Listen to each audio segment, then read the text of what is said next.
Subscribe कीजिए दोस्तों हमारे चैनल को। नोटिफिकेशन पाने के लिए बेल आइकन को प्रेस कीजिए। नमस्कार, आपका एक बार से फिर पुनः स्वागत है। अपन संधि का क्रमशः अध्ययन कर रहे थे। उस अध्ययन में अपन ने अनुस्वार संधि तक अध्ययन कर लिया था। आज नई संधि लेकर के आए हैं, परसवर्ण संधि।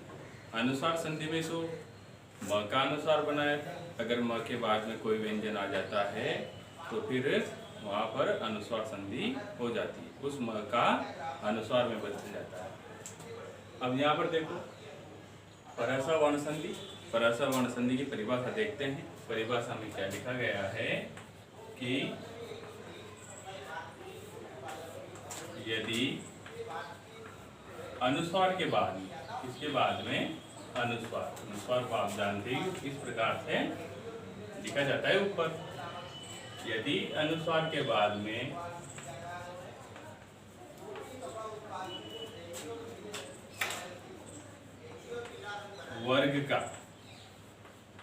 वर्ग आप जानते ही पूरे 5 वर्ग होते हैं।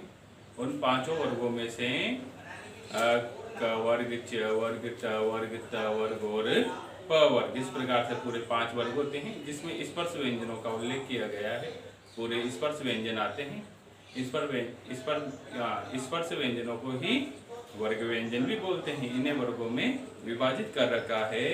अगर अनुस्वार के बाद में, किसके बाद में, अनुस्वार के बाद में यदि वर्ग का पहला, दूसरा, तीसरा, चौथा य, व, र और ल वर्ण आ जाए तो फिर इस अनुस्वार को बाद वाले वर्ग के, बाद वाले वर्ण के पंचमाक्षर में बदल देते हैं। यानी जो बाद वाला वर्ण है उसी के पंचमाक्षर में इस अनुस्वार को बदल दिया जाता है। तो परिभाषा पूरा देख लेते हैं। वर्ग का पहला, दूसरा, तीसरा, चौथा या 5वां वर्ण आ जाए। कौन सा वर्ण? वर्ग का पहला, दूसरा, तीसरा, चौथा और 5वां। 5 वर्गों के, जैसे 5 वर्गों का पहला वर्ण आ गया, 5 वर्गों का दूसरा वर्ण आ गया, तीसरा वर्ण आ गया, चौथा वर्ण आ गया और 5वां वर्ण आ गया। और इसके बाद में य, व, र और ल, ये वर्ण भी आ जाते हैं। या तो ये आ जाएंगे या फिर ये आ जाएंगे। अगर ये वर्ण आते हैं बाद में, अनुस्वार के बाद में, तो फिर अनुस्वार आते हैं तो अनुस्वार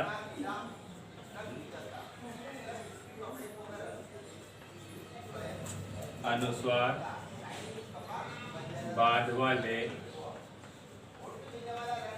वर्ण के पंचमाक्षर में बदल जाएगा।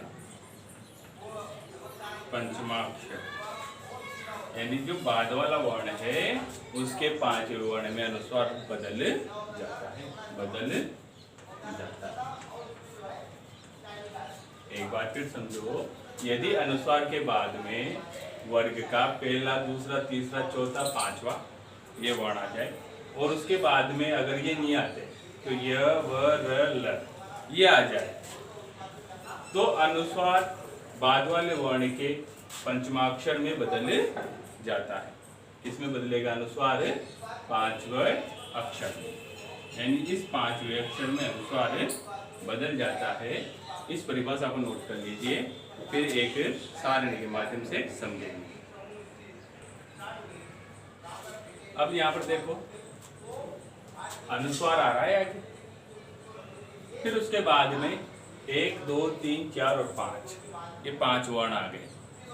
प्रत्येक वर्ग का 5वां वर्ण आ गया, या एक पहला वर्ण आ गया, दूसरा वर्ण आ गया, तीसरा आ गया, चौथा आ गया। इनमें से कोई वर्ण, अगर ये भी नहीं है तो य, व, र और ल ये वर्ण आ जाए तो फिर जो ये अनुस्वार है ये 5वें वर्ण में बदलेगा। अब 5वां वर्ण किसका हो? अनुस्वार का तो कोई 5वां वर्ण होता ही नहीं। आगे वाले वर्ण है उसका 5वां वर्ण बनेगा ही नहीं, क्योंकि उसमें तो संधि होती नहीं आगे वाले वर्ण में। तो अनुस्वार का जो आगे वाला वर्ण है उसमें संधि नहीं होती। संधि किस में होगी? अनुस्वार में होगी। मगर जो पांचवा वर्ण है वो किसका बनेगा? तो जो ये वर्ग है, ये 1 से लेकर के 5 तक जो वर्ण है और जो 5 वर्ग है उसका वर्ण आ जाए पीछे, तो फिर ये 5वां वर्ण इन वर्णों के हिसाब से अपने ही वर्ग के 5 वर्ण में बदल देता है। यानी जो ये पीछे वाला जो कोई वर्ण आ जाएगा तो वो वाला वर्ण अपने वर्ग के 5 वर्ण में बदल देगा। 5वां वर्ण आदेश हो जाएगा उसी वर्ग का जिस वर्ग का पीछे वाला वर्ण आया है। जैसे एक उदाहरण देखते हैं।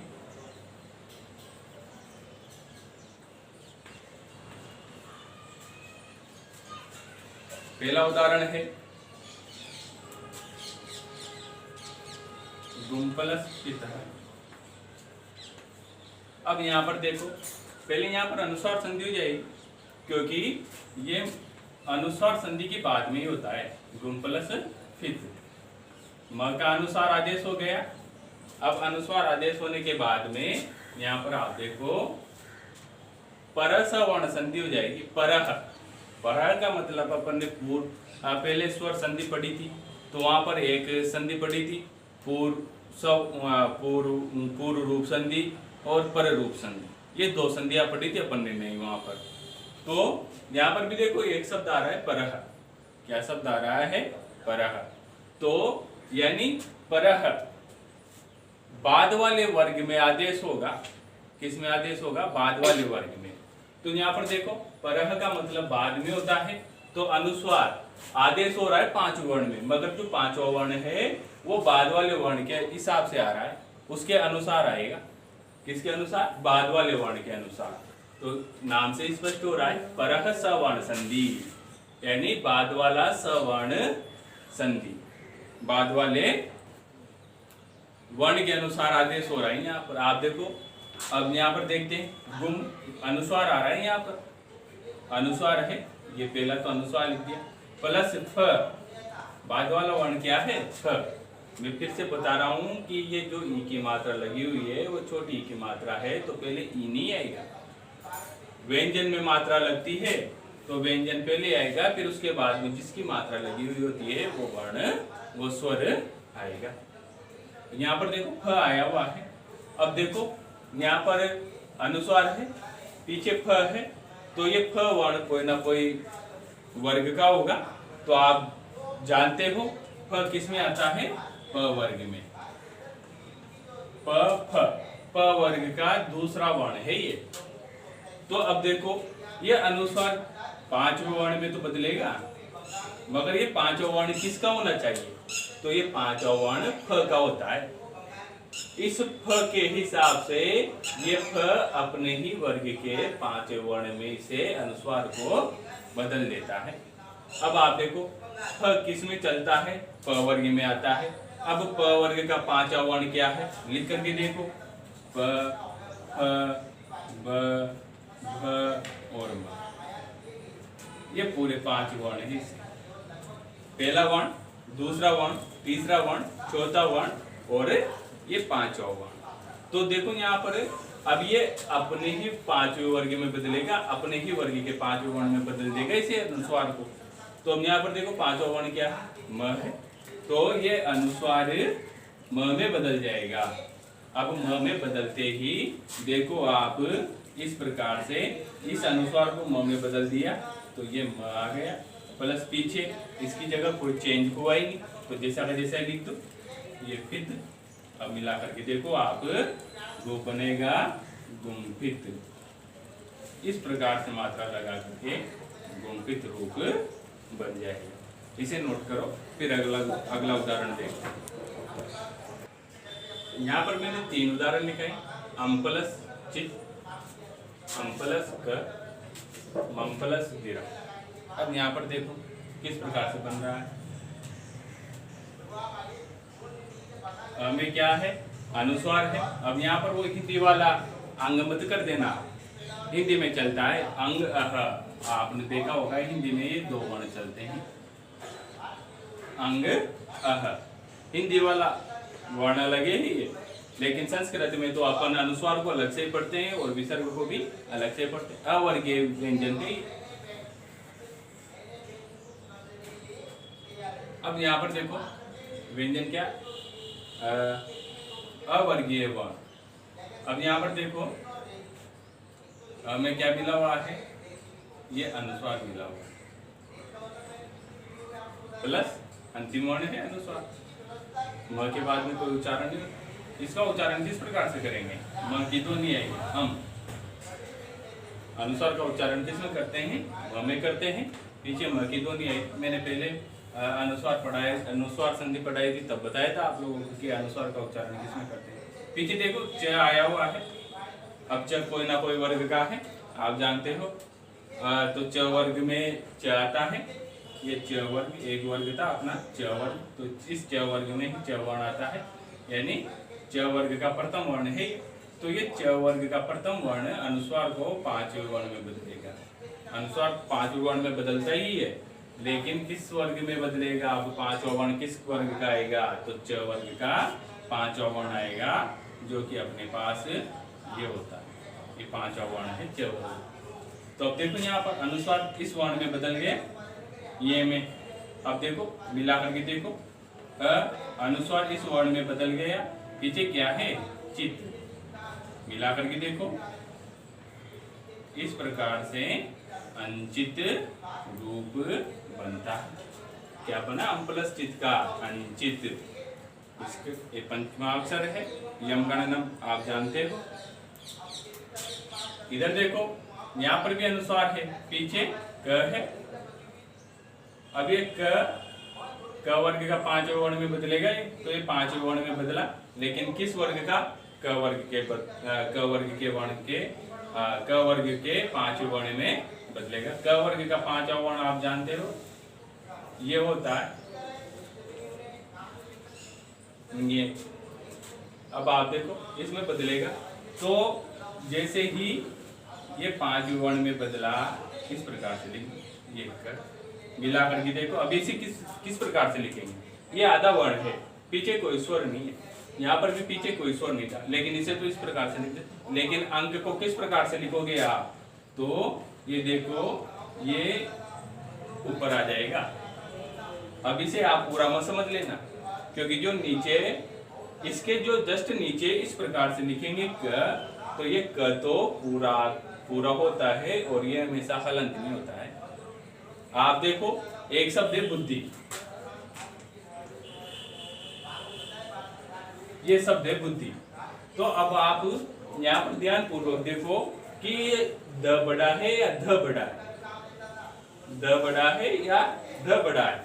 तो आप पद विश्लेषण करके देख लो, ये ब में ऊ मिला, भू ये छोटा ऊ मिला, फिर ये अब आप बोल करके देखो यहाँ बुद्धि, तो इस ध का उच्चारण पहले हो रहा है, फिर इस ध का उच्चारण होगा, फिर ई आएगा, इस प्रकार से।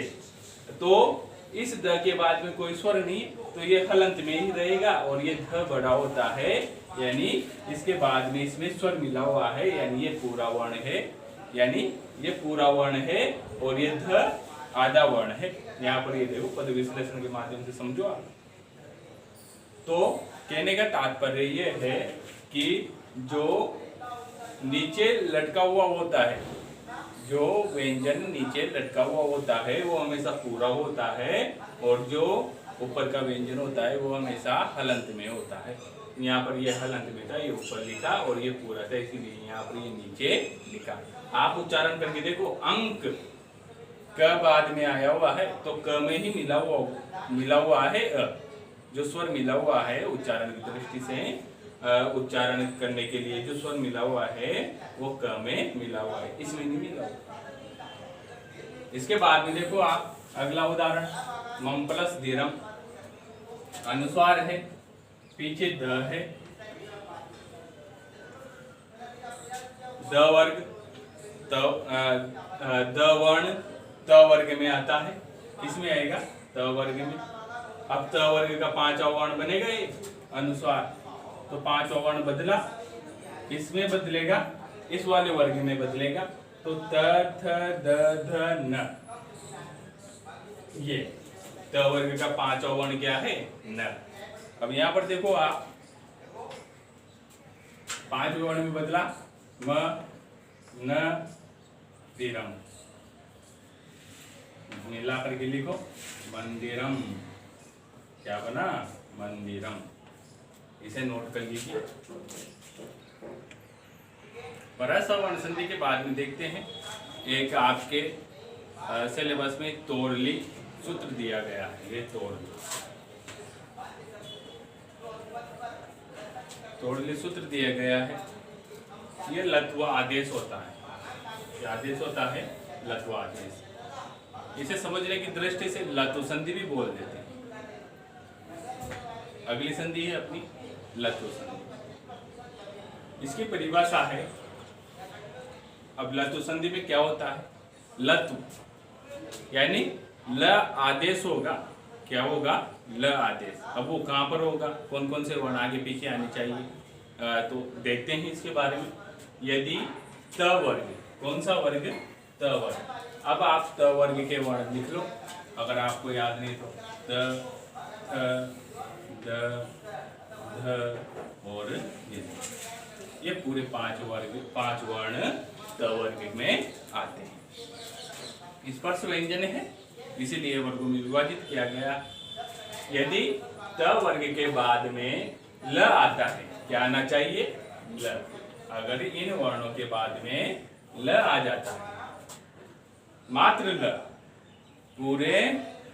पूरे अंतस्थ व्यंजन नहीं, य वर्ण ल नहीं, मात्र ल, ये वर्ण आ जाता है। अगर इन वर्णों के बाद में त वर्ग के वर्णों के बाद में ल आ जाता है, तो फिर ये जो त वर्ग है, यानी ये त थ द ध न है, ये भी किस में बदल जाएंगे? ल में बदल जाएंगे। यानी बाद वाले ल का ही अनुसरण कर लेते हैं, बाद वाले वर्ण को ही अपना लेते हैं, उसका अनुसरण कर लेते हैं। इस लत्व संधि में मात्र यही है। सबसे सीधी संधि आप देखते ही पहचान जाओगे।